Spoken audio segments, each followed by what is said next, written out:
Sen gerek olsa sen Kırgız'ına kıyın söyleyeyim Kırgızçanı. Bar o Kırgızça bilbegen Kırgızların apke. Kıyın söyleyeyim gerek olsa. Ошондо кыйын сүйлөсөңөр жазып койбой жаңа кыргызча. Болду эми. Бар.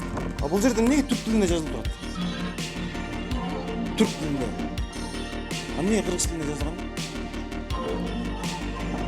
Мыйзамсыз да бул. Бирок кыргызча болуш керек сөз.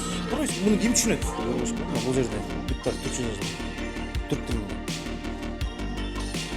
Кыргызча мен алдына, мамлекеттик тилде алдына. Баш тизмектер, сиздер бул жерге башталышында эле түрк тилинде жазып койдуңуздар. Бул биздин Кыргыз Республикасынын мамлекеттик тили жөнүндө Кыргыз Республикасынын конституциялык мыйзамы. Бул жерде кыргызча алмаштырасыздар ушуну. Качан?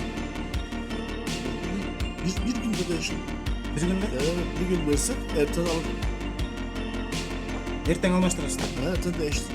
Кыргыз тизмектериндеги мыйзам бузуларды билесизби? Билесизби? Жок, макулдашкан эмес, өзү эле жазганбыз. Өзүңүздөр биле элеби? Жок, биз аны жок, ешкандай проблема. Оштун Сулаймандын күйүнөн салып турган Жок, мен кишиге түшүндүрөт, оңдоп коебуз, проблема жок.